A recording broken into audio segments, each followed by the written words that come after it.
फक्त घोटाळे करणं आणि घोटाळ्याचं स्टँडर्ड काढणं, चेकवर सह्या करणं आणि टक्केवारी घेणं, याच्या पलीकडे मला तरी वाटत नाही मालेगाव शहराचा असा काही डेव्हलपमेंट प्लॅन तयार झाला. विकास आराखडा या मालेगाव महानगरपालिकेने केला तो फक्त भिंतीवरती आहे. त्याचा उपयोग फक्त भिंतीवरती काल निर्णय असावे अशा प्रकारे करण्यात आले. हे काल निर्णय कोणासाठी? जागोजागी जेव्हा विकासाचे प्रश्न येतात तेव्हा सांगितलं जातं की इथे डिप्पी प्लॅन लागू आहे, इथे आरक्षण लागू आहे. अरे कुठे काय लागू आहे आणि कुठे काय करणार आहात याचं तो उत्तर द्या. आरक्षण जागेवरती तुम्ही वेळेच्या आत त्या मालकाला जर तुम्ही पैसा अदानी केला तो कोट्यावधी रुपये मोजावे लागतात. त्याचं जिवंत उदाहरण म्हणजे अनेक उदाहरणं या मालेगावात घडले. मालेगाव पालिकेने या करदात्यांचा पैसा मोजून दिला, त्या घरमालकाला दिला, त्या जागा मालकाला दिला, विकास काही झाला. मला या गोष्टीचं आवर्जून सांगायचं काय, करदाते जर तुम्हाला पैसे देतात त्याचा सदुपयोग कुठे होतो? सदुपयोग होतो कुठे? त्याचा उपयोग फक्त टक्केवारीसाठी होतो.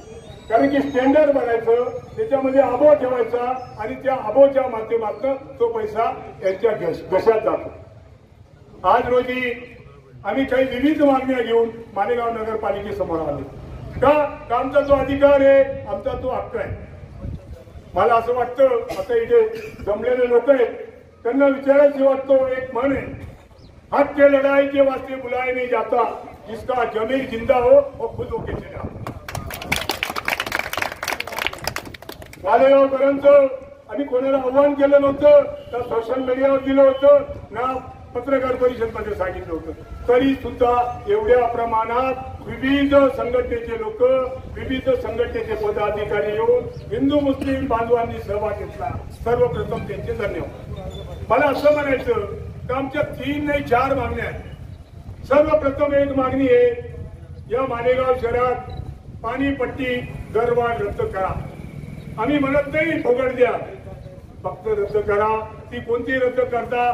दरवर्षी 5% होणारी पाणीपट्टी दरात वाढ रद्द व्हायला पाहिजे. का? मालेगाव महानगरपालिका नेमप्रमाणे दर डोळी 135 लिटर पाणी मिळालं पाहिजे, ते मिळत नाही. या मालेगाव शहरात 3 दिवस आड पाणी मिळतं, म्हणजे महिन्याला 10 दिवस आणि वर्षाला 120 दिवस. 120 दिवस जर पाणी मिळत असेल तर तुम्ही तर अर्धीच पाणीपट्टी घेतली पाहिजे. पण अर्धी पाणीपट्टी न घेता तुम्ही दरवर्षी आतापर्यंत 128% पाणीपट्टी महानगरपालिकेने वाढ केली. शासनाच्या योजना येतात त्या बंद पडतात. मग त्या टायमाला नियमावली लागू होऊन ती योजना जी शासनाची होती त्या संदर्भात 5% पाणीपट्टी नगरपालिका वाढवत होती, ती 2019 मध्ये बंद. ती बंद झाल्यानंतर शासनाला प्रस्ताव पाठवून कळवायला पाहिजे होतं का हा पाणीपट्टी 5% रद्द करा. पण या महानगरपालिकेने कुठलेही नागरिकांची जाण न ठेवता, नागरिकांचा हिताचा प्रश्न न घेता महानगरपालिकेने कुठलाही प्रस्ताव पाठवला नाही. प्रस्ताव न पाठवल्यामुळे आमच्या माथ्यावर आज तीच पाणीपट्टी 5% सातत्याने वाढत आली. मागच्या वर्षी 2600 होती, आता 2740 रुपये झाली. बंधूंनो, हा झाला पाणीपट्टीचा विषय. आरोग्याच्या दृष्टिकोनातून तुमचं आरोग्य कसं सदृढ राहील जर जागोजागी पाईपलाईन लिकेज आहे. इस्लामाबादकडे जाणारी पाईपलाईन अनेक वर्षापासून लिकेज आहे, तिच्यावरती लाखो रुपये डागडुगी करण्यासाठी मोजले जातात. सरदार मार्केटजवळ लिकेज आहे, परत तुमच्या देवीच्या मंदिराजवळ लिकेज आहे, गणपती मंदिराजवळ लिकेज आहे, एवन बेकरी जवळ लिकेज आहे, गुळ बाजार जवळ लिकेज आहे. अरे काय लिकेज? ती डॅमेज पाईपलाईन आहे. ही डॅमेज पाईपलाईन आहे. 2001 मध्ये बनवली, 23 वर्षात ती फेल झाली. तेच पाणी गाळून गुळून लोक पितात. आमच्या माता माऊली लहान बाळाला दवाखान्यात घेऊन जातात, साथीचे आजार पसरतात. कशामुळे? या अशुद्ध पाणी पुरवठ्यामुळे. आणि सांगण्यात येतं आमचं एकदम शुद्ध पाणी आणि फिल्टर पाणी आहे. कोणी पाहिजे फिल्टर पाणी? ज्याला त्रास होतो त्याला विचारा, खरोखर फिल्टर पाणी येतं. फिल्टर पाणी फक्त नमुन्यासाठी पाठवलं जातं. तो सॅम्पल येतो आणि दाखवलं जातं की आमचं फिल्टर पाणी आहे. पण आज त्या वॉटर सप्लायची अवस्था काय? जाऊन बघा तिथे ते कुठेही केव्हाही कोणच करू शकतं. त्या टायमाला पाणी पुरवठ्याचं मालेगाव शहराला मिळणार नाही, पण पाण्या वाचून वंचित राहावं. मी म्हणतो आमच्या हक्काचं पाणी त्यांनी विकून टाकलं. विकून टाकलं का विकलं याचं स्पष्टीकरण मी देतो. कसं विकलं तेही मी तुम्हाला सांगतो. विकलं म्हणजे काय, तुम्हाला नगरपालिका असताना रोज 2 टाइम पाणी मिळत होतं. मी मान्य करतो शहराचा विस्तार झाला, मग विकासाचा विस्तार का नाही केला, मग नियोजनाचा विस्तार का नाही केला, कुठे गेली अमृत योजना, कोणाच्या घशात गेली अमृत योजना, याचा जबाब पालिका प्रशासनाने नागरिकांना दिला पाहिजे. जबाब तर दूर, सातत्याने वाढ होत आहे, सातत्याने वाढ होत आहे आणि आम्ही मुकाट्याने मालेगावचे नागरिक सहन करत आहोत. दुसरा प्रश्न आता आरोग्याचा झाला. दुसरा प्रश्न आमचा आहे की मालेगाव महानगरपालिका ऍक्ट प्रमाणे, रूल प्रमाणे प्रत्येक जागोजागी पार्किंग व्यवस्था पाहिजे. वाढ होते ती रद्द करावी. आणि चौथी जी मागणी आहे,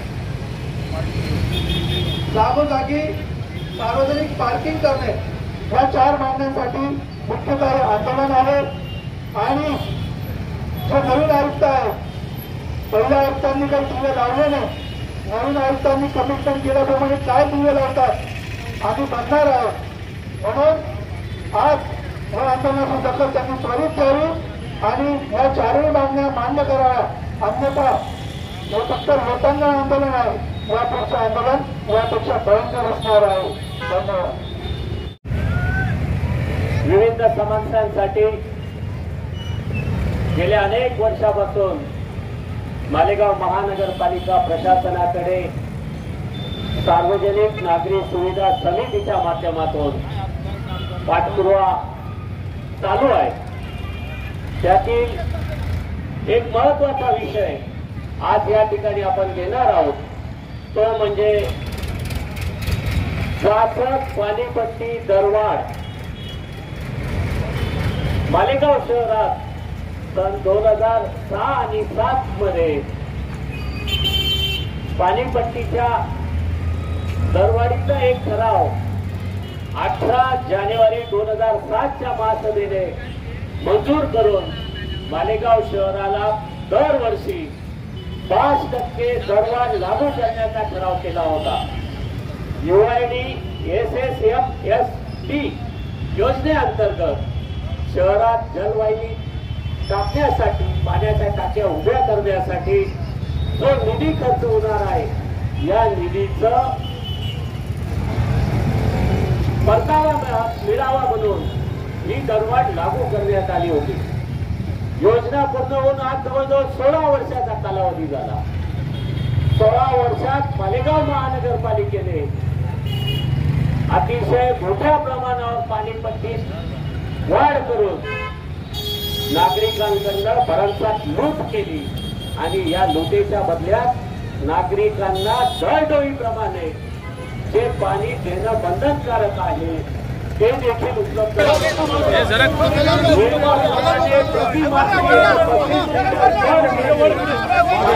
दिलं पाहिजे. पण या महापालिकेच्या हद्दीमध्ये 2 दिवस आड करून पाणी पुरवठा केला जातो. पाणीपट्टी 365 दिवसाची घेतली जाते. 1200 रुपये 2006-07 मध्ये असलेली पाणीपट्टी आज 2700च्या जवळपास गेली. तरी देखील मालेगाव महानगरपालिका प्रशासन आजही पाण्याच्या पाईपलाईन लिकेजची दुरुस्ती करत नाही. रोज पाणी पुरवठा होईल अशी यंत्रणा उभी करत नाही. मालेगाव शहरातल्या नागरिकांना शासनाच्या नियमाप्रमाणे दरडोई पाणी देण्याची व्यवस्था करत नाही. तरी देखील रिमोटपणे नागरिक आपली पाणीपट्टी दरवर्षी भरतात. या नागरिकांना आवाहन करण्यासाठी आज या ठिकाणी सार्वजनिक नागरिक सुविधा समितीतर्फे नाशिक महानगरपालिकेने केलेली दरवाढ रद्द केली. त्याच धर्तीवर मालेगाव महानगरपालिकेने देखील केलेली दरवाढ रद्द करावी ही मागणी घेऊन नागरिकांना लोटांगण करत महापालिका प्रशासनाचा निषेध नोंदवण्यासाठी रामदास काकांच्या नेतृत्वाखाली आज या ठिकाणी आपण आंदोलन करत आहोत. मालेगाव शहरावर वाहतूक कोंडीची समस्या आहे.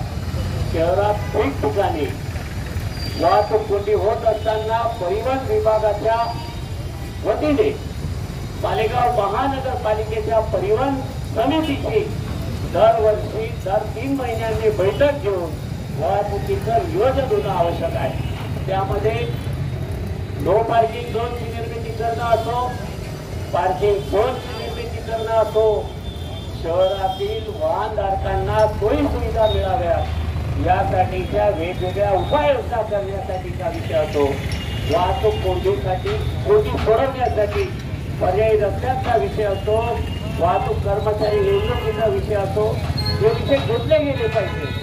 परंतु गेल्या अनेक वर्षापासून मालेगाव महानगरपालिका प्रशासनातर्फे महापालिकेच्या आयुक्त परिवहन समितीचे पदसिद्ध अध्यक्ष व शहर वाहतूक शाखेचे पोलीस निरीक्षक पदसिद्ध सचिव असताना या बैठका घेतल्या जात नाहीत आणि त्यामुळे मालेगाव शहरातल्या नागरिकांना वाहतूक कोंडीच्या समस्येला सामोरे जावं लागतं। ही समस्या सोडवण्यासाठी सार्वजनिक नागरिक सुविधा समितीतर्फे मालेगाव शहरात ठिकठिकाणी फ्री ऑफ कॉस्ट पार्किंग झोनची निर्मिती करावी, विनामूल्य पार्किंग व्यवस्था उपलब्ध करून द्यावी अशी मागणी करण्यात आलेली आहे। या मागणीसाठी देखील आज महापालिका प्रशासनाला साखर घातलं जाणार आहे। महत्वाचा असा मूळ बाजार परिसरातला रस्त्याची कॉन्क्रिटीकरण करण्यासाठीच प्रशासकीय मान्यता वर्क ऑर्डर झाली, परंतु सदर काम करण्यास महापालिका प्रशासन जाणीवपूर्वक टाळाटाळ करत आहे। त्याचा देखील निषेध आणि त्याचा देखील जाब विचारण्यासाठी आज या ठिकाणून आपण आंदोलन करत आहोत। शहरातल्या पाण्याच्या पाईपलाईन दुरुस्ती करावी ही देखील या ठिकाणची प्रमुख मागणी आहे।